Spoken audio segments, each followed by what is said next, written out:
আসসালামু আলাইকুম আপু ভাইয়ারা, কি অবস্থা সবার? আশা করি সবাই ভালো আছো। আল্লাহর রহমতে আমি অনেক বেশি ভালো আছি।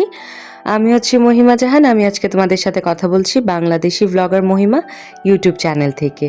আজকে কিন্তু আমি তোমাদের সাথে একটা ডেইলি লাইফস্টাইল ভ্লগ শেয়ার করব, কিন্তু 2-3 দিনের ভ্লগ একসাথেই থাকবে, কারণ বাবার বাড়িতে গেলে তো এরকম ভ্লগ করা হয় না খুব একটা। তো যারা হচ্ছে আমার ভিডিও দেখো তারা জানোই যে এখন হচ্ছে আমি আমার বাবার বাসায় আছি। তো আমি সকাল থেকেই ভ্লগটা তোমাদের সাথে শুরু করছি। 2-3 দিনেরটা মিলিয়ে একটা ভ্লগ আমি বানানোর ট্রাই করেছি। তো সকালবেলা খাওয়া দাওয়া করে আমি হচ্ছে চলে গিয়েছিলাম টঙ্গী বাজারে। যেহেতু আমার শরীর এখন খুব বেশি একটা ভালো থাকে না, তো আমি হচ্ছে চাইলেও এরকম বের হতে পারি না। কিন্তু ওই দিন একটা দরকার ছিল, যে কারণে চিন্তা করলাম যে অনেক দিন হলো বাহিরেও এরকমভাবে বের হওয়া হয় না, তাই একটু ঘুরে আসি। আমি আর আম্মুই গিয়েছিলাম, আমাদের টুকটাক কেনাকাটা ছিল। কেনাকাটা করার পরে আমি আর আম্মু হচ্ছে আল আরাবিয়ানে টুকটাক খাওয়া দাওয়া করলাম, মানে মামের ছোট্ট একটা ডেট ছিল বলা যায়। তারপরে হচ্ছে আমরা বাসায় চলে এলাম। বাসায় এসে দেখলাম যে আমার একটা বোন আমার জন্য হচ্ছে নুডলস রান্না করে পাঠিয়ে দিয়েছে।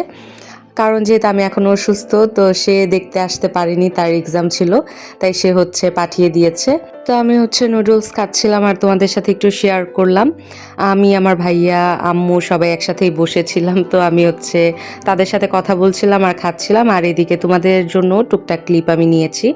আসলে অসুস্থ থাকার সময় কেউ যদি খোঁজ খবর নেয়, যত্ন নেয়, তো সেই সব মানুষকে আমার অনেক বেশি আপন মনে হয়। কারণ অসুস্থতার সময় যারা হচ্ছে খোঁজখবর নেয়, আমার কাছে মনে হয় যে তারাই হচ্ছে আমার আসল আপন মানুষ। যেমন আমার বাবা মা, আমার ভাই, আমার শ্বশুর শাশুড়ি, আমার হাজব্যান্ড, তারা যেমন সবসময় আমি অসুস্থ হলে আমার খোঁজখবর নেয় বা আমাকে আদর যত্ন করে। তো এদের বাইরেও যখন আমার খোঁজখবর কেউ নেয় বা আদর যত্ন করে, তখন আমার এই বিষয়টা অনেক বেশি ভালো লাগে। মানে তাদের প্রতি আমার মন থেকেই একটা ভালোবাসা কাজ করে। তো সে হচ্ছে আসতে পারবে না, তার এক্সাম, সে কারণে সে হচ্ছে রান্না করে পাঠিয়ে দিয়েছে, এটা চিন্তা করে যে না আপু অসুস্থ। ওইরকম অসুস্থ অ্যাকচুয়ালি আমি না। এই টাইমগুলোতে হচ্ছে এরকম টুকটাক খারাপ লাগাটা স্বাভাবিক। তো যাই হোক, এগুলো করার পরে এটা হচ্ছে পরের দিনের ব্লগ। আমরা হচ্ছে পরের দিন আবার জয়দেবপুরের দিকে গিয়েছিলাম, মানে গাজীপুর যারা চিনো, ওইদিকে একটা রেস্টুরেন্টে আমরা গিয়েছিলাম। আমাদের একটু কাজ ছিল, কিছু মেহমানদের সাথে আমাদের মিটিং ছিল। তো আমরা ফুল ফ্যামিলি হচ্ছে গিয়েছিলাম, আমি, আব্বু, আম্মু সবাই গিয়েছিলাম। তো আম্মু যেহেতু ক্যামেরাতে আসতে খুব বেশি একটা পছন্দ করে না, তাই হচ্ছে আমি আম্মুকে দেখালাম না। আর এদিকে হচ্ছে আমরা 2 ধরনের পিৎজা, দেন হচ্ছে মিট বক্স, বার্গার এগুলো অর্ডার করেছিলাম। আর অনেক মেহমানই হচ্ছে জয়েন করেছিল। তাদের টুকটাক ভিডিও আমি তোমাদের সাথে শেয়ার করেছি। অনেকেই হয়তোবা ক্যামেরার সামনে ওইভাবে আসতে চায় না, তাই ওইভাবে নিইনি। তা আমরা হচ্ছে মোটামুটি 10-12 জন মিলে একটা গেট টুগেদারের মতো হয়েছিল। তো ওইখানে ভাইয়া, আমার আরেকটা ছোট ভাই, তারা হচ্ছে ছবি তুলছিল। আর এদিকে আমরা খাওয়া দাওয়া করছিলাম, আমি একটু ভিডিও ক্লিপ নিচ্ছিলাম। তারপরে বাসায় আসার পরে আমি হচ্ছে আবার বার্গার খেলাম। আমার আসলে আব্বুর বাসায় থাকলে এই জিনিসটা অনেক হয়। আমার বার্গার বা বাইরের এই জাতীয় খাবার খাওয়া নিষেধ। এখন না খাওয়াই ভালো, এখন কম খাওয়া উচিত এইরকম টাইমে। কিন্তু আমি দেখা যায় আব্বুর বাসায় আসলেই হচ্ছে এইরকম খাবার আমার খেতে ইচ্ছে করে।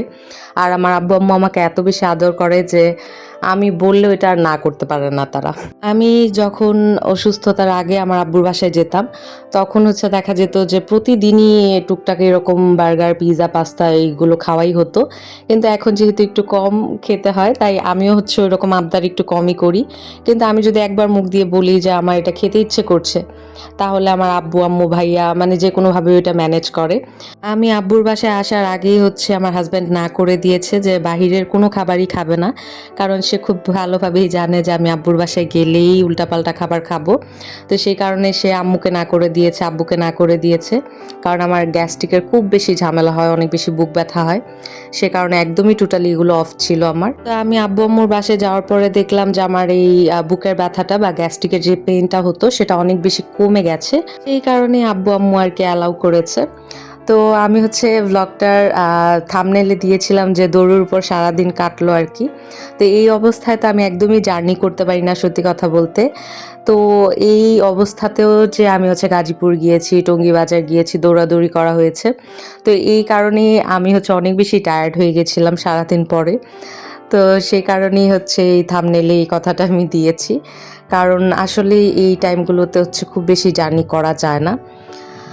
তো এটাই ছিল আজকে আমার একটা ছোট্ট ব্লগ, খাওয়া দাওয়া দেখি হচ্ছে ভিডিওটা শেষ করছি। আশা করি তোমাদের কাছে ভালো লাগবে। আমার চ্যানেলটা সবাই সাবস্ক্রাইব করে দিও।